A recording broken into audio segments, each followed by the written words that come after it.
Hai Sobat Pencinta Catur, apa kabar? Terima kasih sudah klik video ini. Saya akan bahas game babak terakhir saya di turnamen Quang Ninh Grandmaster Chess Tournament di Halong, Vietnam. Teman-teman, saya melawan juara Vietnam 6 kali dan pecatur yang meraih gelar Grandmaster di tahun 1999 dan pernah tercatat sebagai pemenang dari kejuaraan nasional Vietnam paling muda di usia 14 tahun pada tahun 1986, yaitu Grandmaster Tu Hoang Tong dari Vietnam. Bagaimana partainya? Saya harus menang teman-teman kalau mau dapetin norma internasional master. Ini formatnya catur klasik. Putih memulai dengan langkah E4. Jangan lupa klik tombol like-nya dulu ya. Biasakan klik tombol like, jangan di skip iklannya teman-teman, biar RL Chess terus semangat bikin konten. Karena dari situlah YouTube ini bisa terus improve teman-teman, bisa terus berkembang. Kemudian saya menjawab dengan pembukaan andalan saya, French Defense, kemudian D3. Ternyata dia pilih variasi King's Indian Attack. Kemudian saya D5, putih kuda D2, hitam kuda F6, putih G3. Dan saya tidak mau bermain dengan rapat ya. Kalau rapat nih kan karena lawannya kan usianya lebih dewasa ya, lebih berpengalaman lah. Saya nggak mau. Dan terus saya tabrak saja, pion pukul E4. Jadi saya pengen permainannya jadi terbuka. Pukul lagi dengan pion D, kemudian gajah C5, dan kemudian gajah G2, dan saya dorong E5. Kemudian putih lanjutkan dengan H3, saya lanjutkan dengan rokade, dan kemudian putih kuda GF3, saya kuda C6, dan kemudian putih rokade dan hitam A5. Apa tujuan dari A5? Nah, kemudian putih A3, hitam B6. Jadi saya mau setup gajahnya ke sayap menteri teman-teman, mau ke sini nih. Ya, jadi supaya nggak ada serangan juga lewat B4. Jadi saya jalan A5, kemudian B6. Karena kan gajahnya kuat banget nih, ngincer pion di petak F2. Nah, jadi supaya bisa gangguin bentengnya di petak F1. Nah, tapi tidak semudah itu dong, Ferguson. Ya, kemudian putih lanjutkan dengan benteng E1 dan kemudian saya bimbang nih antara gajah 6 atau gajah 6. Nah, tapi saya udah pernah mempelajari ini sebelumnya. Jadi saya pilih gajah E6. Kenapa nggak gajah 6? Ya, saya takut ditukar aja tuh gajah F1. Ya, gajah ke petak E6, kemudian putih kuda G5, saya tarik mundur gajah D7. Memang tempo ya ini. Jadi putih rugi sebenarnya di sini dengan kuda G5, kemudian saya tarik mundur. Karena dia harus balik lagi buang langkah. Kuda B3 sementara gajah saya E6 kemudian D7. Kuda B3 dan kemudian gajah D6, kuda F3 dan kemudian menteri C8. Ancam pion H3 masih kelihatan, jaga lagi dengan raja H2. Kemudian saya lanjutkan dengan dorong A4, putih kuda B ke petak D2 dan kemudian gajah C5, ancam pion F2 dan kemudian menteri E2. Kemudian saya balik lagi dengan gajah 6. Nah, kali ini nggak mungkin kuda G5 karena petak D4-nya akan kosong. Akan bahaya. Kemudian putih C3, hitam H6, putih kuda F1, hitam menteri A6. Boom. Aduh, rapat banget ya kan, butuh menang. Gimana lagi nih kalau saling nunggu susah. Ya udahlah, saya tukar aja menterinya. Kenapa saya mau nuker menterinya? Karena setelah pertukaran ini ya, dan ternyata memang bagus ya buat hitam. Karena saya melihat banyak petak-petak kosong yang bisa dieksplor oleh hitam ya. Saya rasa ini enak untuk hitam karena gajah saya juga aktif. Nah, kemudian putih lanjutkan dengan raja G1. Saya manfaatkan dengan benteng A5 dengan tujuan benteng ke petak B5 supaya pion B2-nya lemah di sini.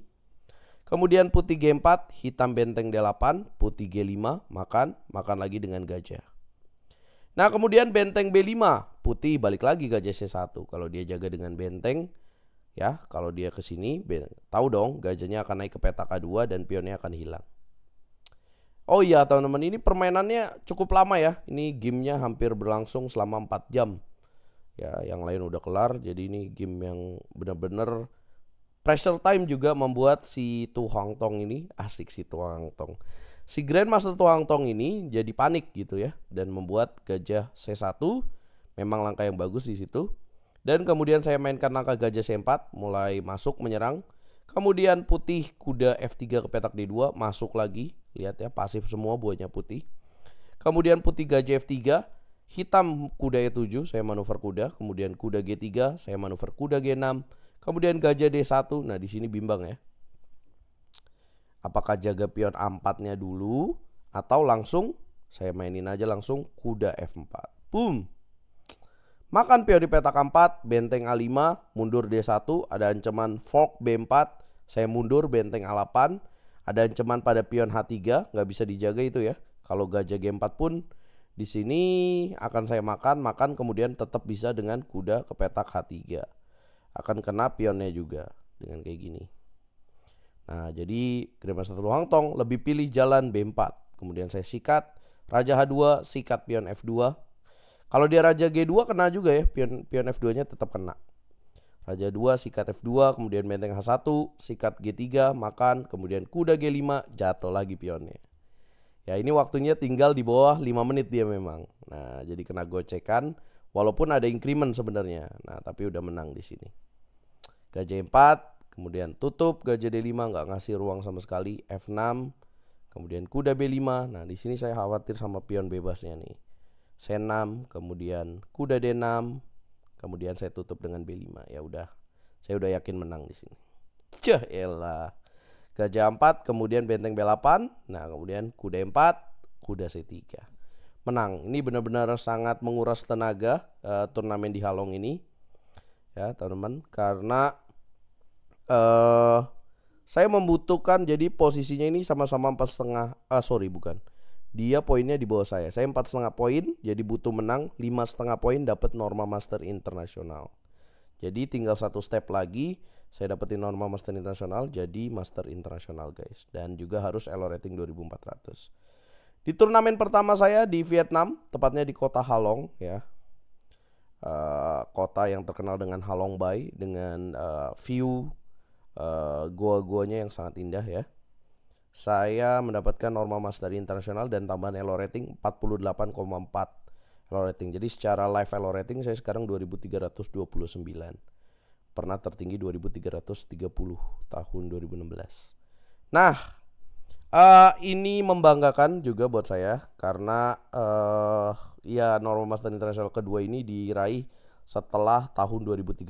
Jadi bayangin udah 11 tahun ya. Dan memang untuk saya sendiri memang harus sering tampil di turnamen seperti ini yang bisa meraih norma master internasional supaya lebih cepat lagi. Nah, saya sedang mengikuti turnamen kedua di Vietnam, tapi kali ini kategorinya beda ya. Jadi kategorinya saya ikut yang master internasional karena yang gelar Grandmaster itu sudah close gitu. Jadi sudah telat daftar lah. Saya tahunya tuh cuma ada satu turnamen, ternyata ada 2 turnamen. Dan sekarang saya ngikut yang kelas master internasional. Butuh berapa poin untuk dapat norma master internasional? Butuh 7 poin. Tapi dari 2 babak yang udah berlangsung hari ini, saya sepertinya kecapean ya. Benar-benar menguras tenaga banget main di kelompok Grandmaster ya.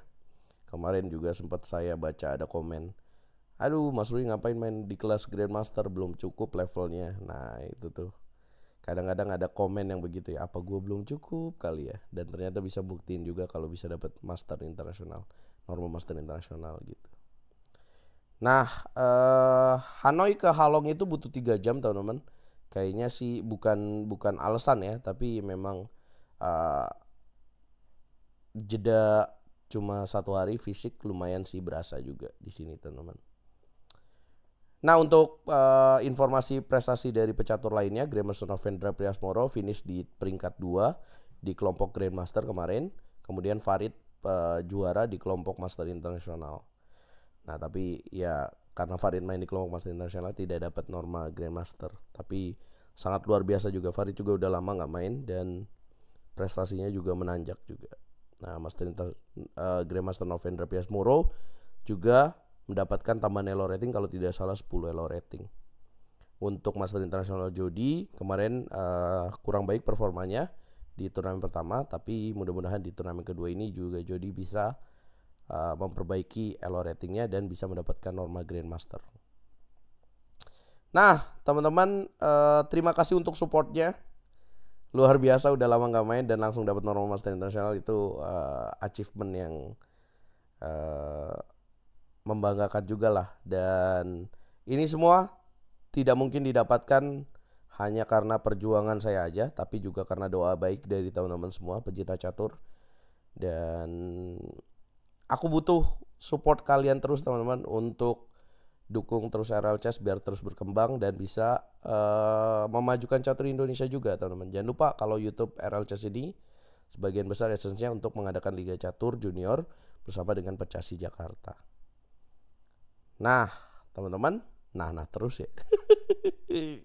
Kira-kira segitu dulu videonya. Saya akan upload lagi karena saya juga lagi fokus mengikuti turnamen ini, jadi nggak bisa cover live Magnus. Doain terus, pantau terus. Kalau kalian mau sawer juga bisa klik link yang ada di detail ini guys. Kalau kalian mau support RL Chess juga bisa guys. Dan rencananya saya akan pulang tanggal 27 Mei. Jadi turnamen ini yang kedua akan berlangsung sampai tanggal 27 Mei. Mohon doanya. Benar-benar melelahkan dan sehat-sehat semuanya. Kita ketemu di video berikutnya guys. Woo, finally dapat normal lagi.